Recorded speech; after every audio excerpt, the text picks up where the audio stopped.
The world really didn't need yet another film about America's ill-fated misadventures in the Middle East, told from the perspective of the innocent American soldiers, yet here we are. Warfare focuses on a group of Navy SEALs performing a mission in Iraq, and for added accuracy, I couldn't tell you a single name of anyone from the 20-person ensemble cast.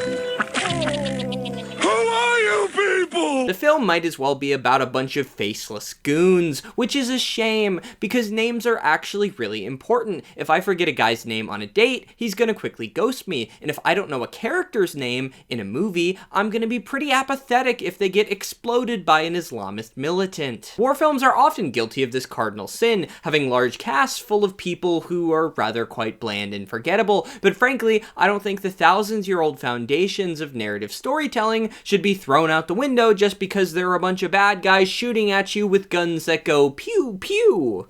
That's not how they go at all, that's a laser gun. Pew pew.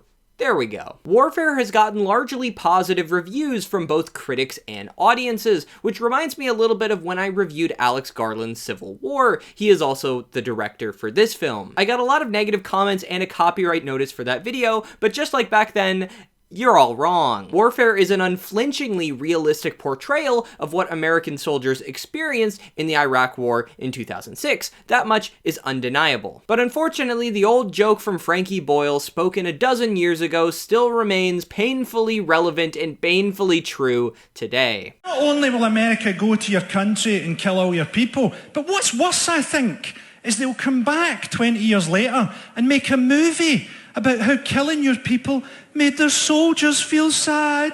The film doesn't say that the Iraq War was justified per se, but it kind of says that it wasn't not justified, because it depicts this war like it was an unfortunate reality, an oopsie, an accident, with really the only negative consequence being a couple of our soldiers getting hurt. And for that reason, I find it to be a rather detestable film. So stick around, let me try to convince you as to why the critics are wrong about this movie, and why yet another entry into a long lineage of films lionizing the military-industrial complex is deeply misguided. My name is Patrick, but my friends call me Pat. If you enjoy my videos and my content, please like and subscribe. It really helps me out, gets this video out to more people, and I super duper appreciate it.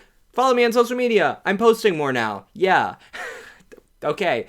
Heart back by popular demand. For starters, I want to say I do not hate the military. I'm saying this not only because I would like to be allowed back into Fenway Park, into basically all of the other 29 baseball stadiums, but because I'm going to be making some jokes about the characters in this film, and the characters in this film represent, or are meant to represent, real-life soldiers. The film itself is based on real-life combat experience. Naturally, the actors portraying these real-life soldiers haven't experienced nearly a fraction of their hardship, and myself, a YouTube creator, I haven't either. Unless you consider my DoorDash getting here 30 minutes late a hardship, which I do. I'm just kidding, of course. I watched that John Oliver video and I was radicalized against food delivery apps. No, my true hardship was that 2-year period of my life where I was incredibly sick and I was sleeping for 14 hours every single day as if I were a deathly ill Victorian child. While I was going through this, my long-distance boyfriend then broke up with me and subsequently sent me a video of him at the gay club showing his giant penis off to a stage of people, which in a sense does make me braver than the troops. Okay, let's put the kidding aside. My grandfather served in Vietnam. No, I don't mean he served in Vietnam. I mean he literally served in Vietnam, and I'm sure he appreciates being in the same sentence as my ex, who had a penis that most closely resembled a can of Arizona iced tea. Where were we? Oh, yes, the US military. I personally would like to have a nice, nuanced discussion about America's role in the Middle East and America's role specifically as it relates to the Iraq War.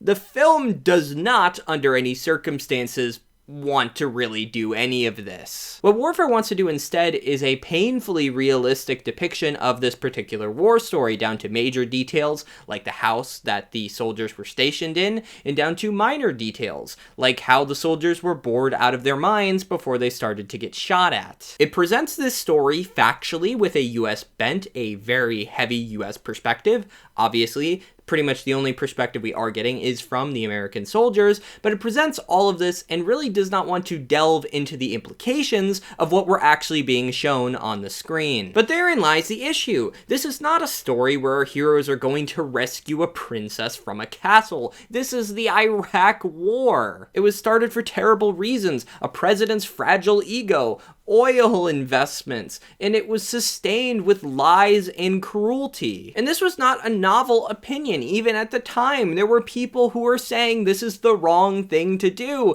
like this Onion article. Basically, two perspectives. This is going to be bad versus no, it's not. But frankly, the Iraq War was not too dissimilar to the Vietnam War, where my grandfather served and eventually got a cancer which the doctors believed was tied to his service time in Vietnam. And the US government never took any accountability for that and never gave any compensation to that at all, basically just shrugging their shoulders and giving him the finger.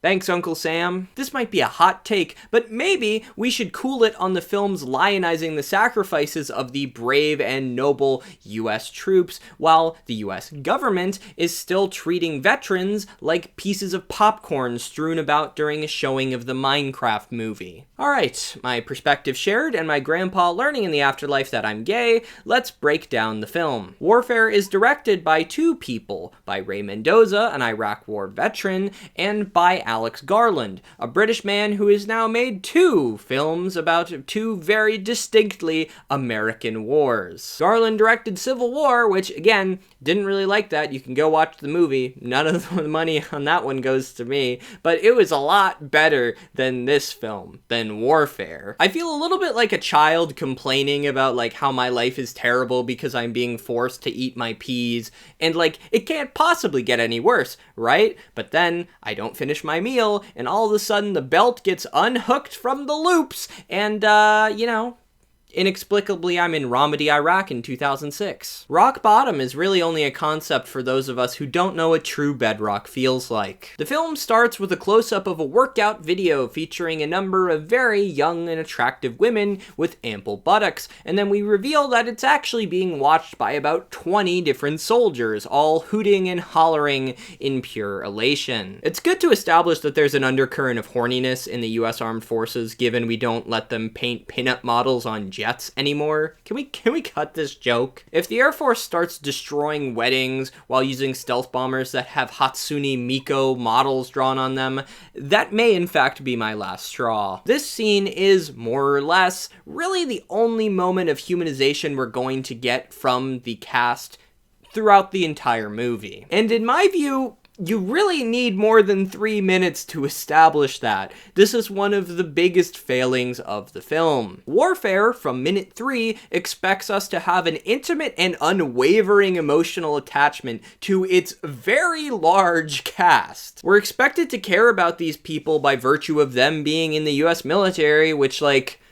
that probably would have worked in 1942, but I don't think it works now. You know, I'm back in 1942 and I'm seeing a propaganda film about my boys. You know, I'm all for it then. Take a look at our brave troop, valiantly writing, recording, and editing video essays in the South Pacific. If our GI is captured, he'll be forced by the Japanese to write yet another Studio Ghibli movie depicting the Japanese as the true victims of World War II. Honestly though, why should the audience genuinely care about any of these characters and what happens to any of them? There aren't any humanizing moments, like children longing for their fathers, or of Ford Mustangs waiting to be driven again, or of their girlfriends left behind in America, now currently embracing the managers from their email jobs, unbeknownst to their brave boyfriends in Iraq. Joking aside, though, throughout the movie, I couldn't tell you the name of a single character. If Bush wasn't in fact lying about the WMDs and their entire platoon got nuked, I wouldn't shed a single tear. Well, fortunately, he was lying. Frankly, the whole war was based on a lie, and the troops will keep soldiering on to accomplish their mission. What is their mission? We don't ever really know. We get a whole whopping 2 lines of dialogue about how the Navy SEALs have to secure this house,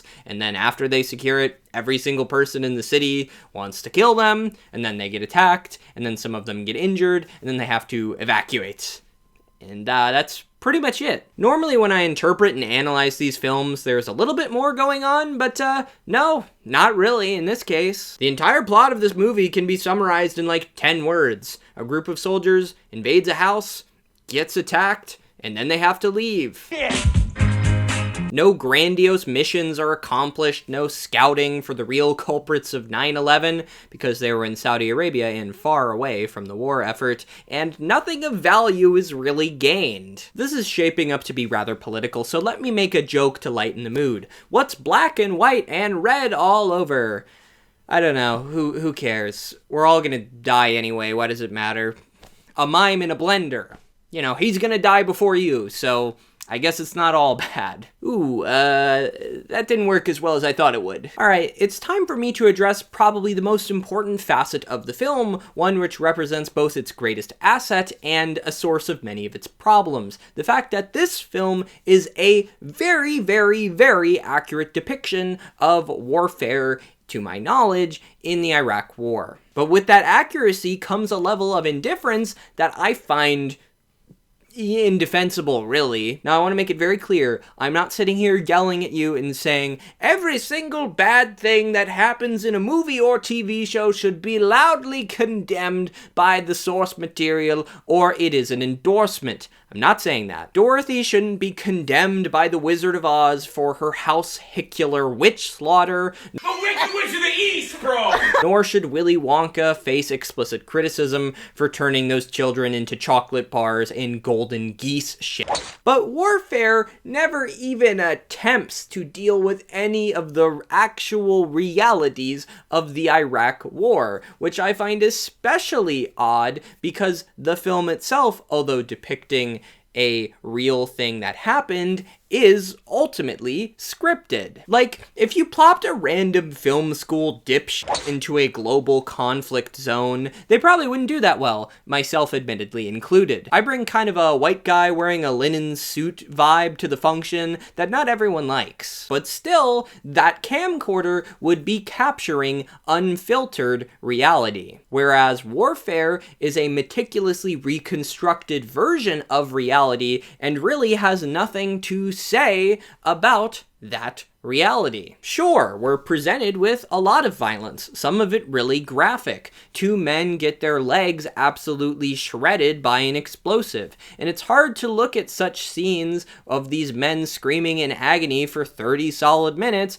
and label the film as explicitly pro-war. But a film can be pro-war while still being honest about war, essentially taking the perspective that yes, it's brutal, but ultimately our boys are heroes and their sacrifices were worth it. The suffering is the cost for fighting for freedom. That perspective is more or less the philosophy that I feel went into the making of this film. And maybe you disagree with that, but I challenge you to then answer, if it's not that, what is it? If the film is trying to present the Iraq War as one of needless suffering and cruelty, why is it told through the prism of a nameless ensemble of like 20 plus people? If we're walking down this road, I can see a world where warfare is meant to be this straight-laced, spiritually derelict war film. If this is their intention though, in that case, the film is terrible and has forgotten the fundamentals of basic storytelling. There isn't really a main character, there's really no character change beyond the new guy getting almost instant PTSD, there's barely a plot, and frankly, the film doesn't have anything to say about not only society, but even on a more limited sense about the Iraq War itself. Twitter user Poor Old Rolo Tony puts it well. Even if the film is staking out this neutral position, and I would really disagree that the film itself is truly neutral, but even if it's trying to do that, taking a neutral stance is still taking a stance. There's no true neutrality in the world. Not in life, and certainly not in cinema. And if you are explicitly saying, I'm not taking a position, that in and of itself is still a position. Speaking of position, after our soldiers secure the house, they do that by breaking into this house and terrorizing an innocent Iraqi family before basically locking them in a room until they're done. We get to another big element of the film, that element being boredom. Our primary group of Navy SEALs, who have names like Eric, Elliot, Tommy, John, etc., their names don't even really ever come up in the film often. I didn't know them, I've just done research to present this to you, so at any rate, why bother committing them to memory? But this cast of characters experiences a lot of boredom. This has been one of the largest sources of praise for the film itself, because not only is boredom relevant to our own personal lives, where we each spend 8 hours a day on our phones, but it's especially relevant to the concept and the practice of war itself. There's a quote from an old US soldier, I believe from the Civil War, I'm not even quoting it exactly, but it's basically the sentiments are somewhat along the lines of war is 99% pure boredom and 1% sheer terror. I don't know about y'all, but personally that sounds to me like a pretty shit ratio. It reminds me a lot of my experience going on the Superman roller coaster. It was really fun for me waiting 90 minutes to go on this 10-second ride where the entire time I'm sitting there I'm thinking like I'm going to die, and I'm really trying not to think about the person on this roller coaster who actually did die several years ago. And here you could argue, Patrick, they're not glorifying anything, they're saying war is awful, and like newsflash,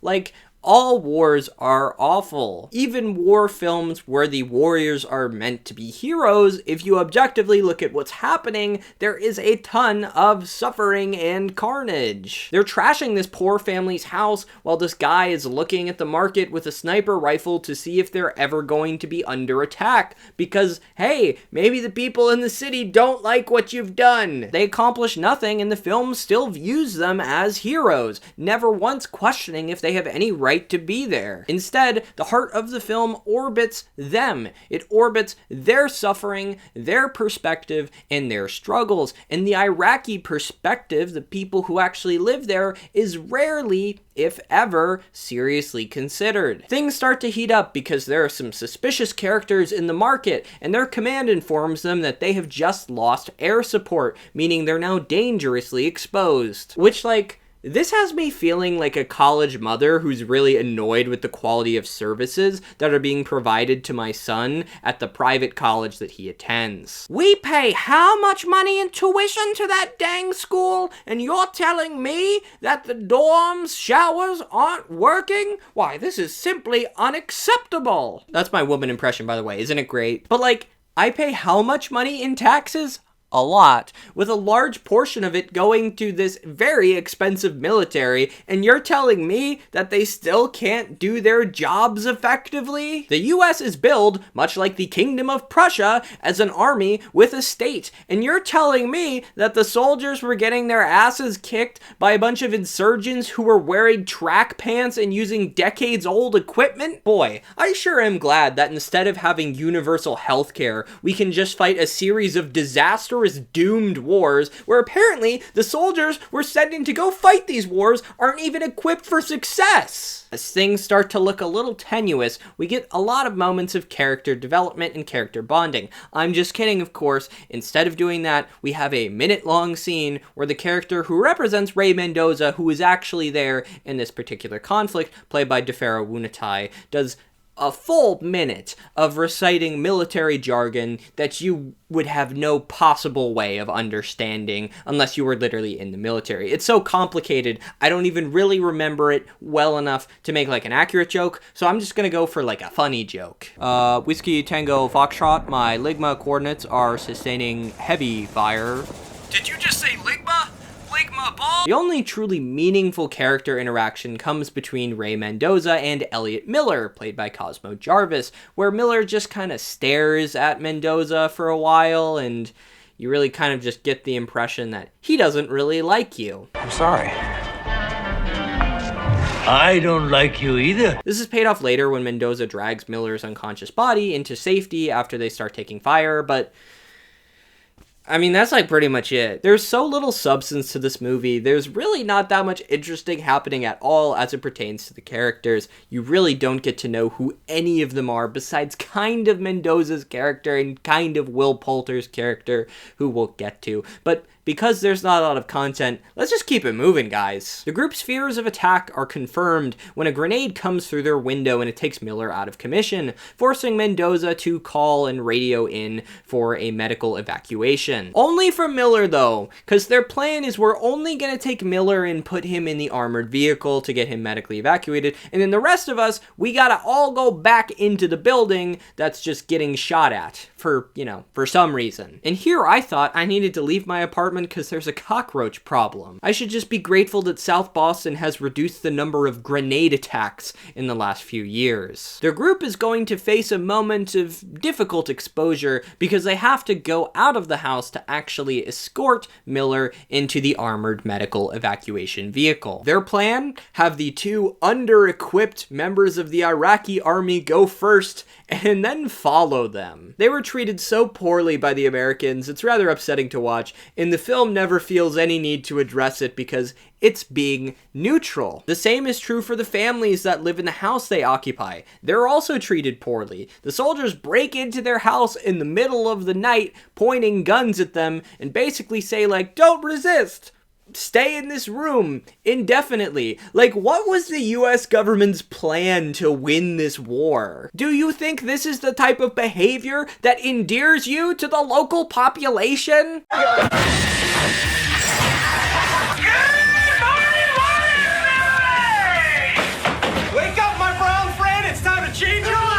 The founding fathers of America were so fucking annoyed by the British doing the same exact thing that when they were making their foundational Bill of Rights, they made it literally the Third Amendment, that you can't do that, meaning that it's more important than the right to a jury trial, the right to due process, and the right to remain silent. It's called the Forgotten Amendment, but I want it to know right now you are being remembered fondly on My Friends Call Me Pat right now. Anyways, the Navy SEALs are thwarted by the Iraqi militants' super dastardly and complex plan, placing an IED right in front of the front door.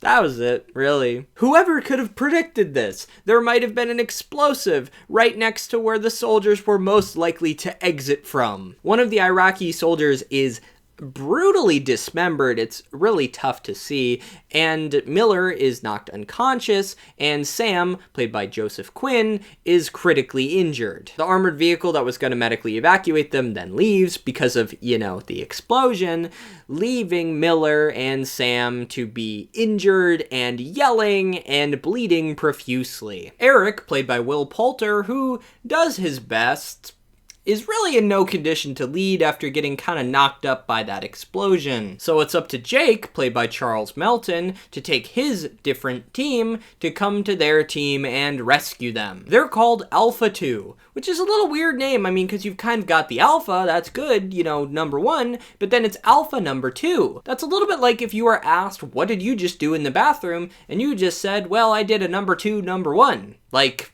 what? Which one was it? Both? Neither?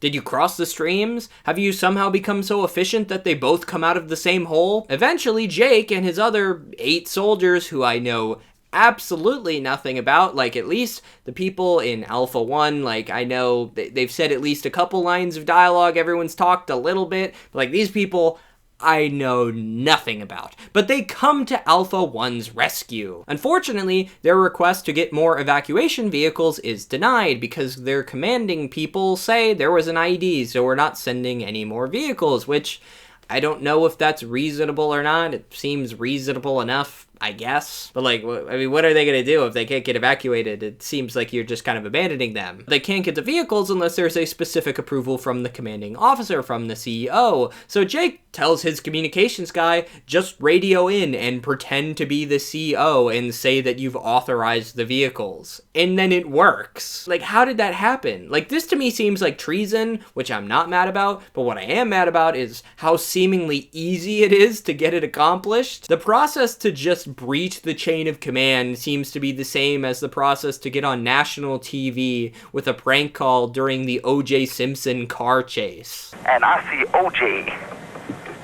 OJ, man, and he looks scared.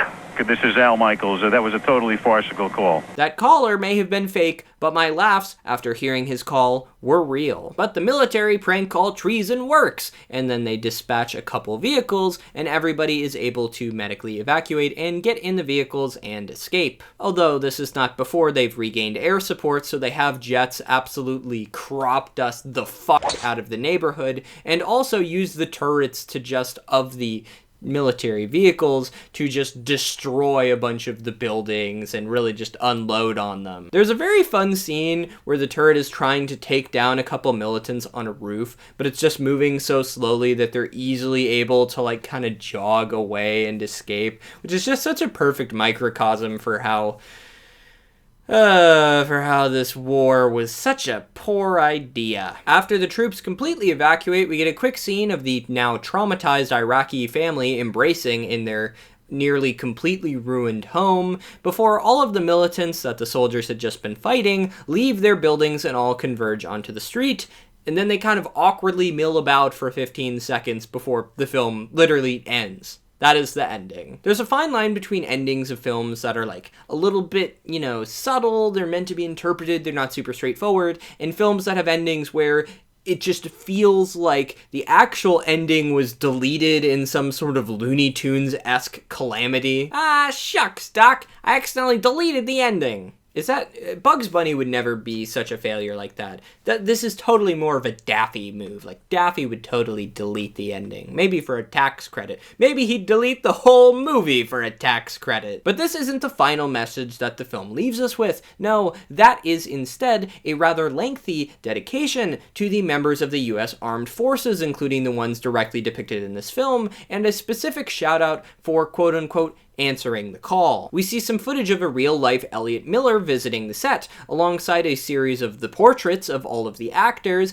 next to their real-life counterparts. But there's a little bit of a problem, though. The vast majority of folks opted to blur their faces and hide their real names, so in addition to it kind of being awkward that it's actor's portrait here, blurred blob faceless person here, it suggests a couple things. It suggests that most of the people who are actually involved in the stories depicted in the film either want to move on with their lives or want nothing to do with this film at all. And I can't say I blame them in either event. Warfare tries to stake out the position of being above the actual realities of war, which isn't fair. Those boos are warranted, but my point still stands. I think it's fine to leave room for interpretation in your films, necessary even, but when you're dealing with a subject as big and untenable as the Iraq War and presenting it in such an uncritical way, it bothers me. Because war is awful. And it's not awful because the troops of the aggressor will cry, suffer, and get killed. It's awful because innocent civilians who wanted nothing to do with the conflict suffer. The inciting incident for this movie revolves around a group of soldiers who break into an innocent family's house in the middle of the night, point guns at them thousands of miles away from their home in a place where they had no right being. And yet, 90% of the film is based on the struggles and tribulations of the people who did the breaking and entering and threatening with the guns. Beyond a few fleetingly brief shots, the Iraqi perspective is seldom considered. What's wrong, buddy? Come on! I'm trying to help you! Hey, where's your wife? Rhoda, come on! The futility of their mission is never considered, lest it be revealed that their sacrifices were for essentially nothing. And I'll be honest with you, this is not meant at all to personally denigrate the American soldier as an individual. People enlist for all sorts of reasons, and many people don't have a lot of choice in the matter. But this film's narrative is about a war that killed anywhere from 100,000 to 1 million Iraqis, displacing many, many more, and overall was a complete humanitarian catastrophe. To use your $20 million A24 A24 budget to center the voices of those forces that were in the wrong and then call them heroes really leaves a bad taste in my mouth. And even setting all of that aside, this film doesn't know how filmmaking works. There's really no main character, there's really no character change, there's barely any plot, and this film ultimately has nothing to say at all beyond thanking the troops for their service. You didn't thank him for his service, asshole. They thanked him. 3 people thanked him. Why do I have to thank him? But that's gonna do it for me, guys. I hope you've enjoyed the video. If you've enjoyed it, please like, comment, consider subscribing. All of these steps really help me out and help me get out more videos for you guys. I produce 1 to 2 new videos roughly every week. We have been dealing with some production delays, but beyond that, when I get those delays, I work harder because I feel bad. But as always, my name is Patrick, but my friends call me Pat, and I'll see you for the next one.